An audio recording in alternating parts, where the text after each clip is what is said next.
दर्शक बंधु स्वामी थका है ऑफिस फेरला स्त्री ताप खाଇବା करनी कि पानी गिलास देलानी किसी ना स्त्री कहला तुमको कही 5,000 टंका दवाई है स्वामी कहला नहीं पैसा हो पारानी मुझे देखे हम चेष्टा करुच्ची स्त्री कहला कहला तुम्हें 5,000 टंका गोटे स्त्री की दे पारुन तुम्हें आ कौन कर तुमको बाहर मो जीवनटा बेकार हो गला मुझे कौटा भिकारी की बाहर था सी मत कौन नहीं कौन जड़ी दे था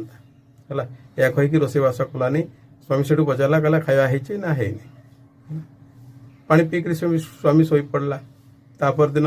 सकाଳେ उठी देखला बेलू स्त्री शोची सी किसी रोषे कलानी एमती है कि 3 दिन बीतीगला 3 दिन बीतीगला स्वामी से ऑफिस जाए घर को जड़े बुढ़ी लोक आसिले बुढ़ी लोक आसिक कहले माँ कौन करुचु ना बस टीवी देखुची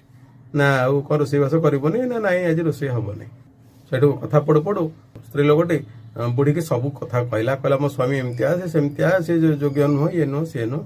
बुढ़ी लोकटी से बुझेदेला कहला झील तार कौन स्त्री चक्कर अच्छी कौटी ना नाई ना सी ते उपास रखु सबुदिन ना नाई ना पिला छुआ को जत्न नौनी ना नाई ना तुमको कौटी बेजित कराऊँची ना नाई ना खाଇବା ପିଇବାକୁ ଦଉଛି ସବୁ ଜିନିଷ କରାଉଛି ବୁଲିବାକୁ ନଉଛି ସବୁ କରୁଛି ଆଉ ତୁ କୋଉ ହିସାବରେ ତ ଖରାପ ବୋଲି କହୁଛି ଝିଅ ଦେଖେ ଯଦି ସ୍ୱାମୀ ଅଛି ବୋଲି ତୁ ଏତେ ନଖରା ଦେଖାଉଛି ସ୍ୱାମୀ ମରିଗଲେ ତୁ କ'ଣ କରିବୁ तो मूल्य आउ गोटे पैसार भी मूल्य रहिबो कि हला स्त्री एत सब बुझी पारला बुढ़ी गला परे पुणी जिते स्वामी आसी घरे पहुँचला सैठो देखला बेलू गेट खोलु खोलु कबाट खोलु खोलु स्त्री पानी ग्लास धरी छिड़ा सैठो देखला स्त्री मत हसुची तापर घर को जाकि मुँह धोई बसला बेलू स्त्री आनी गरम गरम खाद्य बाढ़ी देला है ये आश्चर्य देखिकी स्वामी पचारा आज कौन है ना नाई किसी है मु तुमको भूल बुझी है किंतु प्रकृत में तमें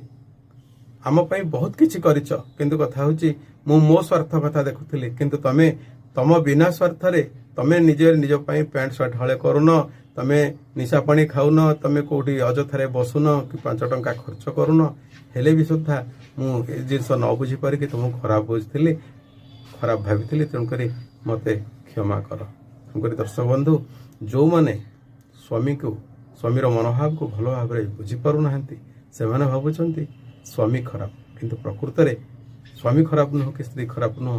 किंतु परस्पर भितर बुझावणाटा हूँ खराब तेणुक यहाँ समाधान दिग को नहीं गले समस्ते भलरे रही पारे।